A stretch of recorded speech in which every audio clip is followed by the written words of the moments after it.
আসসালামু আলাইকুম। কচু পাতা দেখেছেন নিশ্চয়, উপরে সবুজ ভেতরে চুলকানিতে ভরা। ঠিক তেমনই কিছু মানুষ আছে, বাইরে থেকে দেখতে ভীষণ সুন্দর কিন্তু ভেতরে আবর্জনায় ভরা। সাপ দুধ খেয়ে বিষ দেয় কিন্তু গরু ঘাস খেয়েও দুধ দেয়। সুতরাং পার্থক্য খাবারের নয়, পার্থক্যটা স্বভাবের। নিজের যোগ্যতা নিয়ে কখনো অহংকার করবেন না, মনে রাখবেন পাথর কিন্তু নিজের ওজনের জন্যই জলে ডুবে যায়। কি আজব দুনিয়া, যার চোখে ঘুম আছে তার কাছে ভালো বিছানা নেই, আর যার কাছে ভালো বিছানা তার চেয়ে ঘুম নেই। যার মনে দয়া আছে তার কাছে দেবার মতো কিছু নেই, আর যার কাছে দেবার মতো অনেক কিছু আছে কিন্তু তার কাছে দেওয়ার মতো মনেই নেই। সবাই বলে শিক্ষাই জাতির মেরুদণ্ড, কিন্তু আমি বলি এটাই হলো দেশের এখন সবচেয়ে বড় তামাশা। শিক্ষা যদি জাতির মেরুদণ্ড হয় তাহলে আমারে বলেন ডাক্তার কসাইয়ের মতো আচরণ করে কেন? গরিব রোগীর দিকে তাকায়ও না, সেই কি অশিক্ষিত? সে কি মানুষ? যে রডের বদলে বাঁশ দিয়ে ব্রিজ বানায়, যার কারণে শত শত মানুষ বিপদে পড়ে, সেই কি মূর্খ?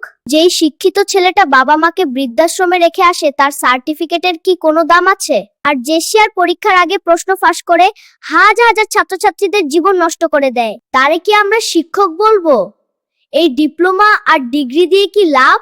যদি মনুষ্যত্বই না থাকে, এই শিক্ষিত লোকগুলো কারা? যারা নিজের দোষ ঢাকতে গিয়ে অন্যের ঘাড়ে দোষ চাপিয়ে দেয়। তাদের সাথে তর্কে কখনো জিতা যায় না, কারণ তারা সবসময় মিথ্যাকেই যুক্তি দিয়ে সাজিয়ে ফেলে। যতদিন বোকা হয়ে থাকবেন ততদিন সম্পর্ক ঠিক থাকবে। যখন থেকে ভুলকে ভুল আর সঠিককে সঠিক বলা শুরু করবেন, ঠিক তখনই সম্পর্ক শেষ। এটাই বাস্তব।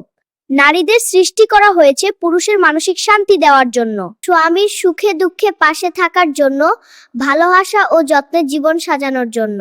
কিন্তু কিছু নারী মানসিক শান্তি নয় বরং অশান্তি নিয়ে আসে স্বামীর জীবনে। ভালোবাসার জায়গা শুরু হয় আধিপত্য আর অশান্তি সৃষ্টি হয়।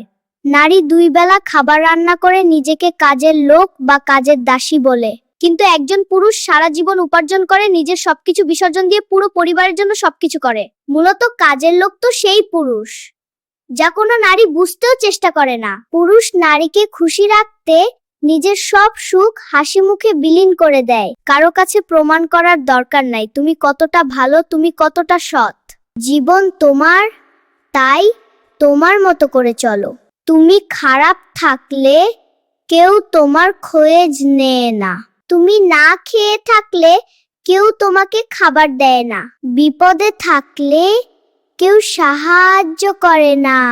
তাই সবাইকে সন্তুষ্ট করার চিন্তা বাদ দিয়ে নিজের মতো করে বাঁচো। পরিস্থিতির সাথে লড়াই করা গায়, কিন্তু ভাগ্যের সাথে নয়। ভাগ্য এক আজব জিনিস, কাউকে সবকিছু দেয় আবার কারো থেকে সবকিছু কেড়ে নেয়। নামাজ পড়তে আসলেই মাথায় আসে দুনিয়ার যত চিন্তা। ফরজ নামাজ করেই মানুষ বের হয়ে যায় মসজিদ থেকে। কিসের এত ব্যস্ততা দুনিয়া চালায় যে তারেই দাও না সময়। তোমারে মরতে হবে, করো না একটু ভয়। সময় থাকতে আওল করো, ঈমান করো খাঁটি। তোমার আমার শেষ ঠিকানা ওই 3.5 হাত মাটি।